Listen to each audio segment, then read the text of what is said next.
नमस्कार, मैं डॉक्टर राकेश पाठक। दोस्तों, आप जानते हैं कि कांग्रेस नेता राहुल गांधी हाल ही में अंडमान निकोबार गए थे।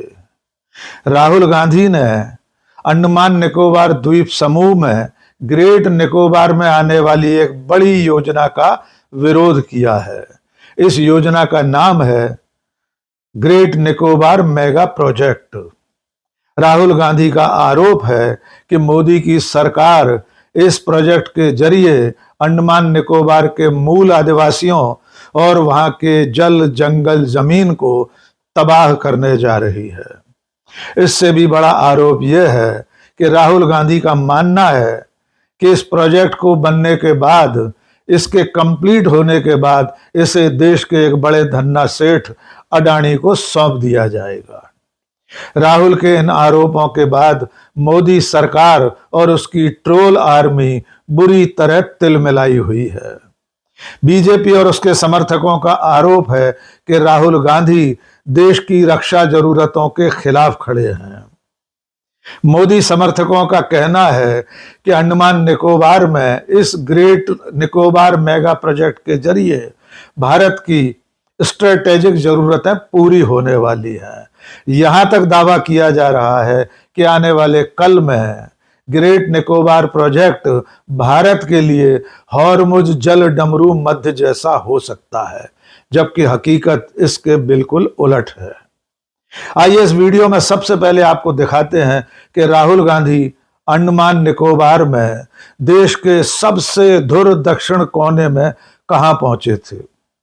ये जो दृश्य आप देख रहे हैं, ये अंडमान निकोबार में ग्रेट निकोबार द्वीप समूह में इंदिरा पॉइंट है।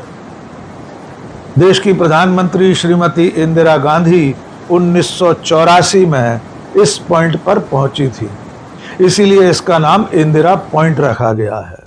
आपको यह भी बता दें कि कुछ साल पहले जब भयंकर बड़ी सुनामी आई थी, तब ये इंदिरा पॉइंट डूब गया था और इससे भारी नुकसान पहुंचा था। राहुल गांधी ने अपने एक सैंडल पर लिखा कि आज मैं जिस पॉइंट पर खड़ा हूं, यहां 42 साल पहले मेरी दादी स्वर्गीय इंदिरा गांधी भी आई थी। इसके बाद राहुल गांधी ने एक और वीडियो जारी किया है। इसमें ग्रेट निकोबार मेगा प्रोजेक्ट के बारे में विस्तार से बात की गई है। राहुल गांधी ने कहा है कि great Nicobar mega project Andaman Nicobar के अस्तित्व को खतरे में डालने वाला है। इसके जरिए अंडमान निकोबार के मूल आदिवासियों, वहां के जंगलों, वहां के वनस्पतियों और जीव जंतुओं को खत्म करने की कोशिश हो रही है। आइए सुनिए राहुल गांधी ने इस वीडियो में क्या कहा। I'm standing in the Nicobar Islands in the middle of what is easily the most beautiful forest that I've ever seen in my life. Thousands and thousands and thousands of acres of rainforest, and what is happening here is that all these trees are going to be cut with total disregard for the people who live here, with total disregard for the damage this is going to do to India's ecology. It's amazing that 160 square kilometers of this forest are being chopped up so that one businessman, Mr. Adani, can fulfill his fantasies. Just the wood here is worth lakhs of crores. And by the way, this is just the part of the forest that we were able to enter. I'd like to show you the part that we couldn't enter because it's so thick and has so many. Every single person who lives on this island is against this project, has not been asked about this project, does not know what compensation they're going to get for their land. And now I understand why the government didn't want me to come here and why the government did a whole exercise to stop me from getting here. It's wholesale theft, and I wish more people could come and see this. There are a number of communities on this island. There are tribals, there are settlers who are from the defense forces who came here to ensure the safety of these islands. They've asked me to raise this in Parliament, and I will gladly do that. But they are doing this in a hidden manner, surreptitiously, and this needs to be told to the whole nation, especially young people, because this is your future. This is possibly one of the biggest scams and largest thefts of Indian property, of ecological property that has ever taken place. Rahul Gandhi ने अपने video में जो कुछ कहा है उसका लुब्बो-लुबाब ये है कि ग्रेट निकोबार प्रोजेक्ट लगभग 921 वर्ग किलोमीटर का है, जो दुनिया के सबसे खूबसूरत और घने वर्षा वनों में से एक है। इसमें से 166 वर्ग किलोमीटर जमीन अडानी को दे दी गई है ताकि वे वहां एक बंदरगाह, एक पावर प्लांट, 2 नए शहर और एक हवाई अड्डा बना सकें। इस प्रोजेक्ट को मंजूरी देने के लिए उन्होंने भारत के नक्शों में भी हेर फेर किया है। भारत के आम नागरिकों के लिए तटीय इलाकों में जहां कोरल रीफ, मूंगा चट्टानें होती हैं, वहां निर्माण कार्य प्रतिबंधित है। 2021 में ग्रेट निकोबार द्वीप का नक्शा फिर से बनाया गया। इसमें कोरल रीफ को तट से हटाकर समुद्र के बीच में दिखाया गया है। आपको बता दें कि इस मेगा प्रोजेक्ट में ग्रेट निकोबार में केंद्र सरकार एक इंटरनेशनल कंटेनर ट्रांसशिपमेंट पोर्ट बनाने वाली है, एक हवाई अड्डा बनाया जाएगा, 2 ग्रीन फील्ड सिटी बनाई जाएंगी और एक 450 मेगावाट का पावर प्लांट भी स्थापित किया जाएगा। और इस सब के लिए ग्रेट निकोबार के बहुत बड़े क्षेत्र में फैले हुए संरक्षित वन को डी नोटिफाई कर दिया गया है, यानी जहां पर एक भी पेड़ काटने की इजाजत नहीं थी, जिसे संरक्षित किया गया था, उसे अब पूरी तरह से खोल दिया गया है। इस प्रोजेक्ट के लिए कम से कम 1 करोड़ पेड़ काटे जाएंगे। इसके अलावा ग्रेट निकोबार में 1700 किस्म के पेड़ पौधे, वनस्पतियां और जीव जंतु रहते हैं, जिनके ऊपर भी इस प्रोजेक्ट के चलते संकट खड़ा हो गया है। ग्रेट निकोबार में कई ऐसे जीव जंतु हैं जो दुनिया में एकदम दुर्लभ हैं। इसमें एक मेगापॉड पक्षी है जो दुनिया में सिर्फ ग्रेट निकोबार में पाया जाता है। एक टर्टल बैक कछुआ है जो अफ्रीका के अलावा सिर्फ ग्रेट निकोबार में होता है। और ये जीव जंतु, ये पशु पक्षी संरक्षित श्रेणी के थे, लेकिन अब उन्हें वहां से बेघर किया जा रहा है। इस मेगा प्रोजेक्ट से जिन पर सबसे बड़ा खतरा है वे हैं अंडमान निकोबार के आदिवासी, इस धरती के आदिम पुरखे। ग्रेट निकोबार में 2 ऐसी जनजातियां, 2 ऐसी आदिवासी जातियां रहती हैं जो दुनिया में कुछ ही संख्या में बची हैं। इनमें पहली है मैंगोलाइट शोम्पेन और दूसरी है निकोबारी जनजाति। इस वक्त पूरी दुनिया में मैंगोलाइट शोम्पेन के कुल 200 मनुष्य जिंदा हैं और निकोबारी जनजाति के भी सिर्फ 1000 के आसपास लोग बचे हैं। और ये मेगा प्रोजेक्ट जिस क्षेत्र में बनाया जाने वाला है, जहां पर यह सारा निर्माण कार्य होगा, उसके चलते ये दोनों जनजातियां पूरी तरह बेघर होने वाली हैं। और सबसे ज्यादा चिंता की बात यह है कि जिस ग्रेट निकोबार की कुल आबादी आज की तारीख में सिर्फ 6500 है, वहां आने वाले 10-20 सालों में 6.5 लाख लोग बसाए जाने हैं। आप अंदाजा लगा सकते हैं कि ग्रेट निकोबार के एक संरक्षित क्षेत्र को किस तरह आबादी से पाट दिया जाएगा। इसीलिए राहुल गांधी इस प्रोजेक्ट के खिलाफ खड़े हैं। ग्रेट निकोबार के जिस क्षेत्र में ये मेगा प्रोजेक्ट लाया जा रहा है वो कितना महत्वपूर्ण है, इसे जानने के लिए कुछ और तथ्य आपको बताते हैं।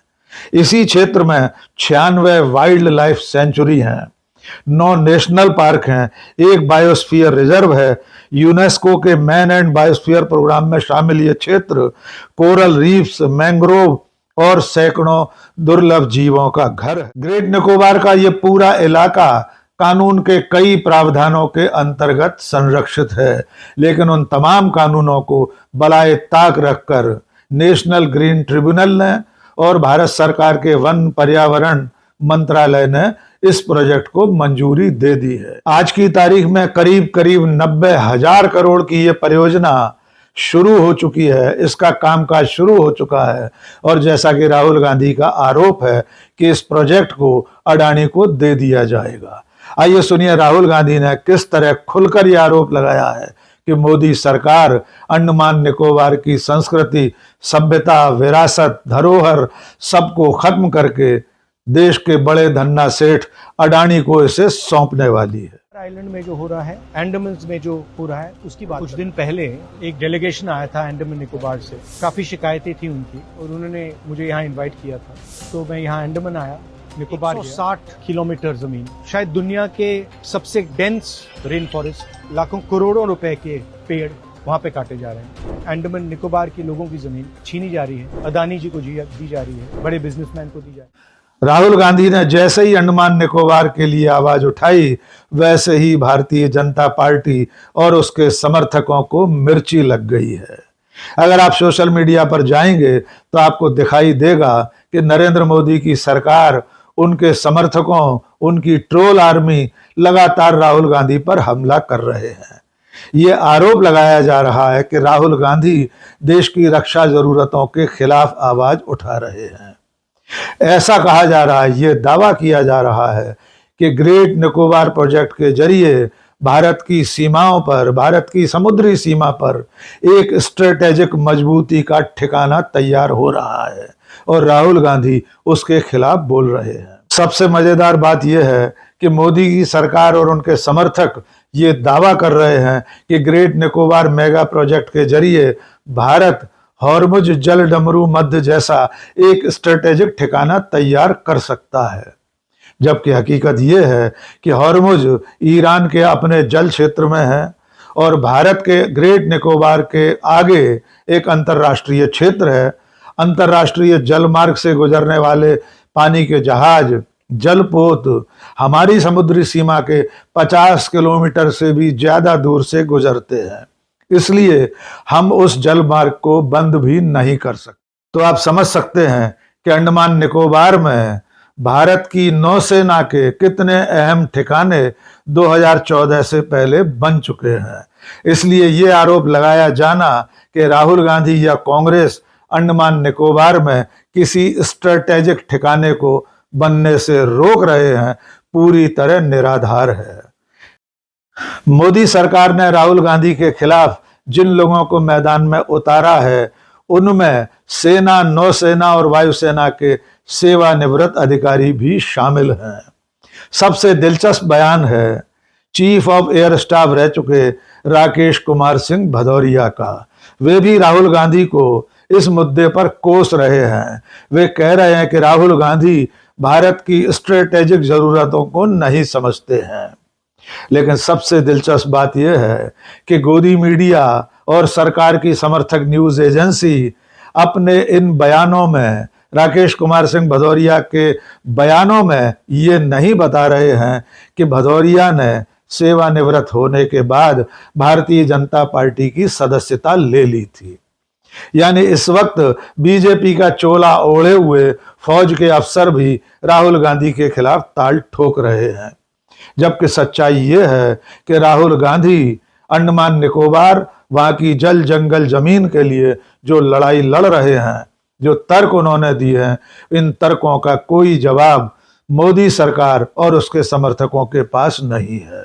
जहां तक सवाल अंडमान निकोबार में भारत की नौसेना की ताकत का है, आजादी के बाद से अब तक वहां बहुत महत्वपूर्ण ठिकाने बनाए जा चुके हैं। उनकी फहरिस्त भी सुन लीजिए। 1964 INS जरावा, 1963 INS कारदीप, 1985 INS उत्कृष्ट, कार निकोबार एयरफोर्स स्टेशन 1985 में बना। उसके बाद 1993-2005 में इसका अपग्रेडेशन हुआ। इसके अलावा नेवल एयर स्टेशन शिवपुर, इसका अपग्रेडेशन 2009 में हुआ। INS बाज 2012 में स्थापित हुआ। आखिर में चलते चलते एक छोटी सी अपील, अगर आपने हमारा चैनल अब तक सब्सक्राइब नहीं किया है तो फौरन सब्सक्राइब कर लीजिए, लाइक कीजिए, कमेंट कीजिए और अपने दोस्तों और शुभचिंतकों के बीच में साझा कीजिए। आज के इस वीडियो में बस इतना ही। बहुत बहुत शुक्रिया। जय हिंद।